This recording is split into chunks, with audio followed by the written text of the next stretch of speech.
죽음 이후 사후세계의 비밀, 사후세계에서 삶을 계획하고 태어난다. 인간은 영혼의 성장을 이루기 위해 끊임없이 거듭 태어난다. 물론 환생하기 전 전생의 카르마를 청산하기 위해 어떤 국가와 인종, 어떤 부모, 형제, 장소를 선택할지 고려한 후 다음 생을 결정한다. 영혼들은 대부분 과거 자신이 싫어했던 국가와 인종, 성향의 사람으로 태어난다. 그렇게 할 때 자신의 성품을 한 단계 높은 수준으로 끌어올릴 수 있기 때문이다. 많은 사람이 지금의 삶이 마음에 들지 않는다고 말한다. 내 생각엔 이들이 사후세계에서 지금의 삶을 계획한 목적을 깨닫지 못했기 때문인 듯하다. 지금 자신에게 닥친 시련을 시련으로만 받아들인다면 고통으로 느껴질 수밖에 없다. 반면에 시련을 전생에서 해결하지 못한 숙제로 여긴다면 관점이 완전히 달라진다. 힘들어도 고통스러워도 극복하려는 의지가 샘솟게 된다. 이번 생에서 극복하지 못하면 다음 생에서 또다시 밀린 숙제를 해야 한다는 걸 알기 때문이다. 우리는 사후세계에서 삶을 계획하고 태어난다. 이 사실을 망각한다면 현생이 전생과 다를 바 없게 된다. 우리는 전생에서 배우지 못한 것들은 이번 생에서 배워야 한다. 그러지 않고선 결코 영혼의 성장을 이룰 수 없다. 그래서 나는 힘들게 사는 사람들이 조언을 구하러 나를 찾아올 때면 지금의 시련을 통해 배우고 깨달아야 한다고 말해준다. 모든 시련은 변형된 축복이기 때문이다.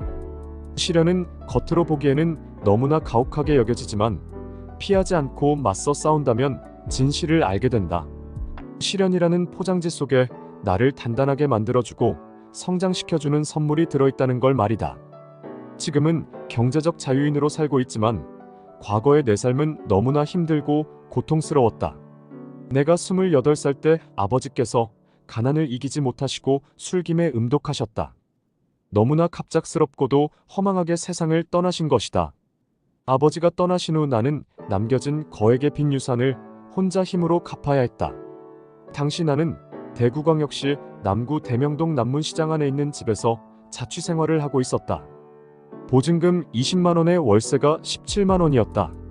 주식은 매일 라면이었고 2년 동안 나는 거의 안 먹고 안 입고 사람들을 만나지 않았다. 책을 출간해 번 돈은 오로지 빚 갚는 데 썼다. 그렇게 해서 두 누나와 두 매형의 도움 없이 혼자 힘으로 빚을 청산했다. 빚을 갚는 과정에 나는 아버지를 수없이 원망도 하고 미워하기도 했다. 하지만 한참 시간이 지난 후 나는 깨닫게 되었다. 아버지의 죽음 이후 내가 얼마나 단단해지고 성장했는지, 거액의 빚을 갚으면서 내 안에 숨겨져 있던 잠재력이 어떻게 발휘되었는지 말이다. 아버지의 죽음은 인간의 시선으로 바라봤을 때는 안타까운 일이지만 영의 관점에서 봤을 땐 어쩌면 사후세계에 서청해진 계획이었을 수도 있다. 나는 아버지와 나 그리고 어머니, 우리 형제들의 영혼이 사후세계에서 서로 합의해 그때의 시련을 계획했다고 생각한다. 과거에 나는 이런 의문이 들었다.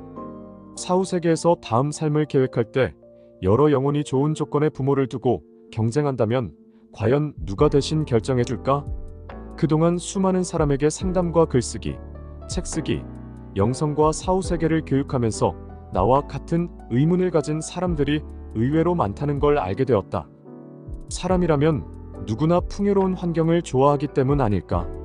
오랫동안 가져온 이 의문에 대한 답을 루스 몽고메리가 쓴 아무것도 사라지지 않는다에서 찾을 수 있었다. 어느 쪽이든 그가 육체로 환생할 때가 되었을 때 자기 혼자의 힘만으로는 완전하게 결정할 수 없다. 왜냐하면 다른 요소들이 그 결정에 영향을 주기 때문이다. 예를 들자면 어머니가 되고자 하는 여인을 통해서 환생할 기회가 많이 있지만 어떤 게 최상의 기회인지 혼자 힘으로는 알지 못한다. 그래서 영혼들은 자신에게 적합한 기회가 오기를 기다리게 되고 영계에는 환생을 기다리는 영혼들의 적합한 어머니를 말하자면 배급하는 시스템이 존재한다. 그 시스템은 여인이 임신할 때마다 작동한다. 만약 어떤 여인의 존재 자체가 고결한 영혼의 소유자고 다른 고결한 영혼을 그녀의 육체적 자녀로 기를 만한 자격을 갖추고 있다고 하자.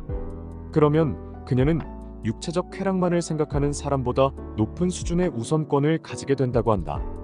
이 우수한 영혼들을 위한 등급별 분류 시스템이 이곳에서 작동되고 그 결과 자격을 인정받은 영혼들은 누가 육체적 부모의 요구와 자신의 목적을 완수하는 데 가장 적격인지 결정하는 시험 기간을 거치게 된다는 것이다.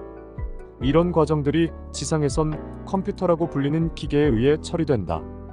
그러나 이곳에서는 부모들이나 환생을 원하는 영혼들에 관한 모든 데이터가 자동으로 제공되고 처리된다. 이곳에서는 누가 특별히 지상의 삶의 목적에 가장 합치하는지에 대한 의문은 거의 일어나지 않는다. 왜냐하면 두 영혼이 같은 법은 없기 때문이다. 부모가 되려고 하는 부부와 과거에 알았고 사랑했던 영혼이 청산해야 할 카르마의 빚을 지고 있다면 그 영혼에게 가장 먼저 우선권이 주어질 것이다. 루스 몽고메리의 말에 의하면 영계에는 슈퍼컴퓨터가 존재하는 셈이다. 슈퍼컴퓨터라는 말에 혹자는 말도 안 되는 소리라고 할지도 모르겠다. 하지만 사실이다. 이 세상의 컴퓨터 역시 영계에 그것을 모방해 만들었다고 봐도 무방하다.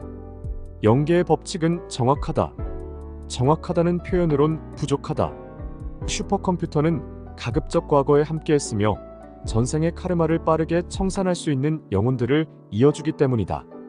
우리가 지금의 부모를 만난 것은 결코 우연이 아니다.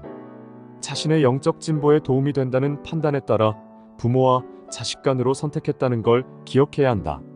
마음 공부와 영성, 사후세계에 대한 더 많은 지식과 정보를 원한다면 네이버 카페 한책협에 가입해보길 바란다. 이곳에서는 2만 5천여 명에 달하는 사람들이 함께 더 나은 삶을 살려고 공부하고 있다.